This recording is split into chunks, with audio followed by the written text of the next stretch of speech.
ہماری لوگوں سے ناراضگی ہیں، رشتہ داروں سے، عزیزوں سے، محلے داروں سے، کاروباری لوگوں سے، سیاسی اور دیگر ہماری ناراضگیاں بن جاتی ہیں۔ ہم اگر دیکھیں کہ ہمارے جو ناراض لوگ ہیں، جن سے ہم ناراض ہیں یا جو ہم سے ناراض ہیں، تو ہم کہیں گے کہ یہ کاروباری وجہ سے ناراضگی ہوئی ہے، یہ رشتہ داری کی وجہ سے ناراضگی ہوئی ہے، یہ محلے کی وجہ سے ناراضگی ہوئی ہے، یہ فلاں فلاں فلاں فلاں۔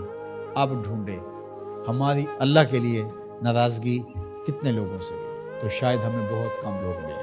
تو پھر اس کا مطلب یہ ہوا کہ ہمارا بغض اللہ کے لیے نہیں۔ اس طرح الحب للہ، ہماری لوگوں سے محبت، لوگوں سے پیار، رشتہ داریوں کی وجہ سے پیار، کاروباری سانج کی وجہ سے پیار، محلے گلی کی وجہ سے پیار، یہ کلاس فیلو ہے اس سے پیار، یہ کالج میں اکٹھے پڑھتے ہیں ان سے پیار، ان کی فلاں جگہ پہ سفر پہ ملاقات ہوگی ان سے پیار۔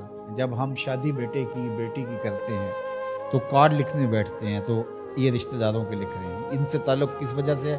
رشتہ داری کی وجہ سے۔ یہ گلی کے لوگوں کے لکھ لو، یہ کاروباری سرکل ہے، یہ میرے کلاس فیلوز ہیں، یہ لڑکے کے کلاس فیلوز ہیں، یہ لڑکے کے بھائی کے کلاس فیلوز ہیں، یہ ہمارے سیاسی رابطے ہیں۔ ان کارڈوں کو لکھتے ہوئے کبھی ہم نے یہ دیکھا کہ اللہ کے لیے کتنے لکھے، اس کے رسول کے لیے کتنے لکھے؟ اگر ہم یہ دیکھیں تو پھر ہمیں مبارک ہو، اور اگر ایسا کوئی بھی نہیں، ہماری دوستیوں کے سبب اور ہوتے ہیں، اور ہم کہتے ہیں ایمان کا مزہ نہیں آیا، ایمان کا سرور نہیں آیا، کہتے ہیں جتنا گڑ ڈالو گے اتنا ہی میٹھا ہوگا، تو تم نے گڑ ہی نہیں ڈالا تو اس پھیکے سے کیا مٹھاس آئے گی؟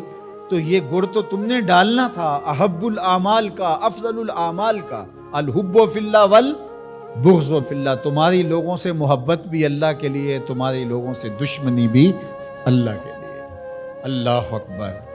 تو ہم نے وہ معیار ہی مقرر نہیں کیا تو پھر اس کا لطف، اس کی حلاوت کیسے نصیب ہوگی؟ رسول کریم صلی اللہ علیہ وسلم نے ارشاد فرمایا کہ لا یحق العبد حقیقت الایمان حتی یغضب للہ و یرضى للہ، کوئی شخص ایمان کی حقیقت اور حلاوت اور لطف اور مزہ نہیں پا سکتا جب تک لوگوں کے ساتھ اس کی ناراضگی بھی اللہ کے لیے ہوتی ہے، لوگوں کے ساتھ صلح بھی اور محبت بھی اللہ کے لیے ہوتی ہے۔ اللہ اکبر۔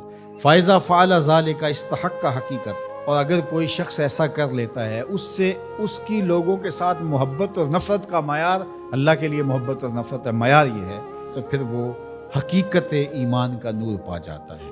پھر کیا ہوتا ہے کہ جب ایسے لوگوں کے ذکر اور ان لوگوں کی بات چھڑے یا ان لوگوں کے پاس جائیں تو وہاں بیٹھ کر کے تمہیں اللہ کی یاد آ جاتی ہے۔ اور پھر دوسری بات ہے، جب تم اللہ کا ذکر کر رہے ہو، اللہ کا ذکر کرتے کرتے ان لوگوں کی یاد آ جاتی ہے، یعنی ذکر الہی میں یہ یاد آتے ہیں اور ان کی یاد میں رب یاد آتا ہے۔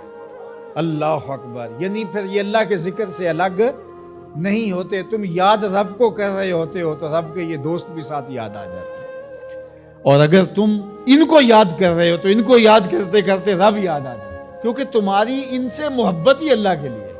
اسلام کی، دین کی، ایمان کی خوبصورت اور مضبوط کڑی یہ ہے کہ تم کسی سے پیار کرو تو وہ بھی اللہ کے لیے، کسی سے دشمنی رکھو تو وہ بھی اللہ۔